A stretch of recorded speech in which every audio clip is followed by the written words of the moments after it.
اخي يا رب فوكس يظبط. فوكس فوكس. حلو. الكذب. الكذب في الشغل، الكذب في اي حاجه، الكذب في حياتنا. معلش بس مين ما بيكذبش؟ حلو. يعني انا بكذب، انت بتكذب، كل الناس اللي تعرفهم بيكذبوا عليك، انا متاكد انهم بيكذبوا عليك. العالم بيكذب بقاله قرون.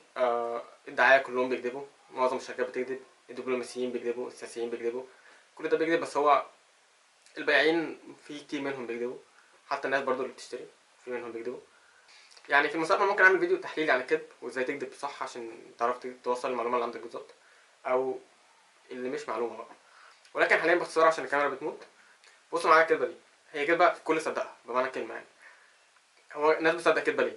بتصدق كذبه علشان هي عايزه توصل للهدف اللي ما بعد كده. يعني انا بكذب مثلا وبقول لك كذا بيعمل حاجه معينه، حلو، فانت هتصدق ان كذا دي بتعمل حاجه معينه دي علشان انت عايز الفعل اللي بيحصل في الاخر، حلو. فانا ببيع لك الوهم او الحلم اللي انت عايز توصل له. واشهر مثال على ده يعني في اعتقد كله شاف القصه بتاعتها.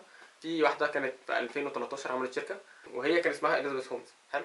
اليزابيث هومز دي عملت ايه بقى؟ عملت شركه بتاعت ادويه. بتقول لك احنا هناخد نقطه واحده بس من الدم، نعمل منها كل العينات، وكل المرضى ساعتهم نعرف التحاليل بتاعتهم وكذا. مش لازم ان احنا نسحب العينه الطبيعيه بتاعت الدم اللي احنا متعودين عليها، ودم كتير وتحاليل كتير وما الى ذلك. طبعا عشان الكدبه تمشي ففكر معايا لو انت مكانها هتعمل ايه.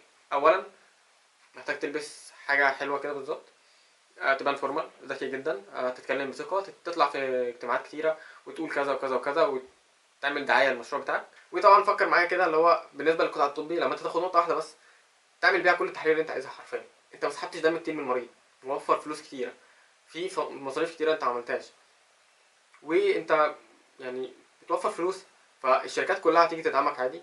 وفي نفس الوقت انت بتقدم خدمه قويه جدا، وانت الوحيد اللي بتعرف تقدمها عشان ده حلم خيالي بالنسبه للقطاع الطبي. ولكن على ارض الواقع لما تيجي تسال طبيب هل ده ممكن يحصل فعلا، او انت متوقع ان في حاجه ممكن تتعمل، اكيد هيقول لك لا، يعني ده فيك، مفيش حاجه اسمها كده. بس الفكره ان انت لما تطلع تتكلم بثقه، تطلع تقول لا انا عندي تجربه وعملت وانا شغال مع الجيش الامريكي ان انا عملت كذا والاختبارات موجوده، وتقعد مثلا تطلع ريبورتات غلط من الاف دي اي مثلا وهي اصلا مزوره، بس انت بتقول لي الريبورت اهو، وتيجي في الاخر تقول لهم لا انا شغال مع الجيش الامريكي، الجيش الامريكي بيستخدم منتجاتي. فصل على النبي، يعني انا جايب لك ادله تدعم كلامي جدا، فاللي هو انت هتيجي تكذبني ازاي؟ طبعا في الاخر هو الكذب ده عباره عن فقاعه. يعني انت لو عايز تكذب بجد فانت تعمل الفقاعه دي وانت اللي تفرقعها بنفسك.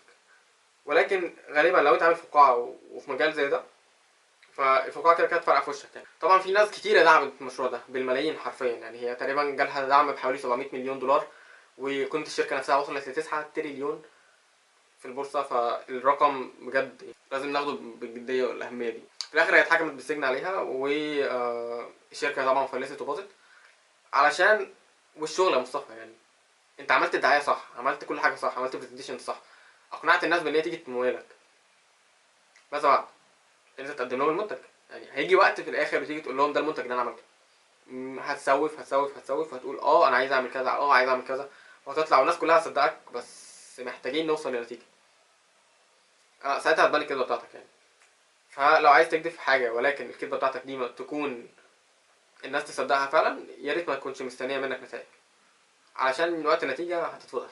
طبعا من الدروس المستفاده ان هو ما كانش فيه شفافيه بالشركه. يعني هي كانت بتاخد العينات من الناس، بل وجابت صحفيين بقى وسي ان ان وبي بي سي وما الى ذلك، وجابتهم وقالت لهم بصوا انتوا اول ناس هتدخلوا المعمل، وانتوا اول ناس هتعمل كذا. وفي الاخر كانت بتاخد العينه بتاعتهم عادي وتروح تحللها بالاجهزه بتاعت الشركات التانيه، ويتفضل يا عم التحليل اهو، شفت خلص بسرعه، خلص بمنتهى الدقه وبتاع. بس في نفس الوقت يعني انت عملتيش حاجه. بطل اكس خلصت، خلاص كده البطاريه خلصت.